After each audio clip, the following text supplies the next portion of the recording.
Third পার্টির reading একটু করছি। আচ্ছা চলো দেখে নিচ্ছি থার্ড পার্টির দিক থেকে তোমার কি কোনো সমস্যা হতে পারে আগামী দিনে। থার্ড পার্টি কি তোমাকে কোনো প্রবলেমে ফেলতে পারে? থার্ড পার্টি কি তোমাকে কোনো প্রবলেমে ফেলতে পারে ফিউচারে? থার্ড পার্টি তোমাকে কি কোনো প্রবলেমে ফেলতে পারে? Let's see four of wands.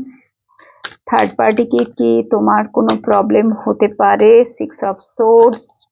Third party তোমাকে কি কোনো প্রবলেমে ফেলতে পারে or you are safe?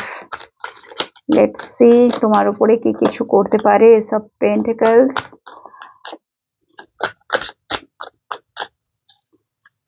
Third party ace of swords এবং হ্যারোফেন্ট। স্পেশালি এখানে কিন্তু ম্যারেজের এনার্জিটা চলে এসছে। যদি তুমি ম্যারিড পার্সনের সাথে ডিল করছো যে অলরেডি আগে থেকে বিবাহিত, ঠিক আছে, এবং তারপরে তুমি তার জীবনে এসছো, সো ডেফিনেটলি তোমাকে এখানে মানে সে কিন্তু থার্ড পার্টি সবসময় চাইবে নিজের লাইফটাকে সিকিউর করার জন্য তোমাকে তার জীবন থেকে, তার পার্টনারের জীবন থেকে, মানে তাদের মাঝখান থেকে তোমাকে সরিয়ে দিতে, বা এমন কোনো সে লিগাল স্টেপও নিতে পারে অ্যাকচুয়ালি, যাতে তুমি বাধ্য হও সরে যেতে।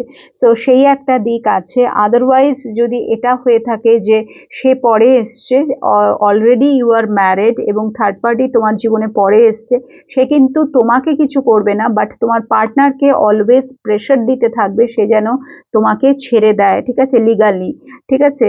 মানে যদি ম্যারিড হও সো ডেফিনেটলি ডিভোর্সের জন্য প্রেশার দেবে, বিকজ এখানে থার্ড পার্টি চাইবে একটা সোশ্যাল পজিশন পেতে তোমার পার্টনারের সাথে। আর যদি যারা তোমরা সিঙ্গেল পার্সনের সাথে ডিল করছো এবং সেখানে যদি অন্য কেউ তার জীবনে আছে, ঠিক আছে, সো সে কিন্তু তোমার, মানে তোমার তার দিক থেকে কোনো প্রবলেম নেই। সে অলওয়েজ যেটা করবে সেটা হচ্ছে তোমার আর তোমার পার্টনারের মাঝখানে থাকবে, ঠিক আছে, সব সময় থাকবে, এবং পার্টনারকে কোথাও না কোথাও গিয়ে স্টিল ওই ব্যাপারটাই বাধ্য করবে যাতে সে তোমার থেকে কাট অফ করে মুভ অন করে।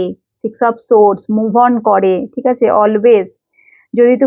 যদি তোমার পার্টনার তোমাকে কথা দিয়েছে, প্রমিস করেছে, যদি সে কমিটেড তোমার সাথে, সো সে কিন্তু চাইবে যে করেই হোক সেই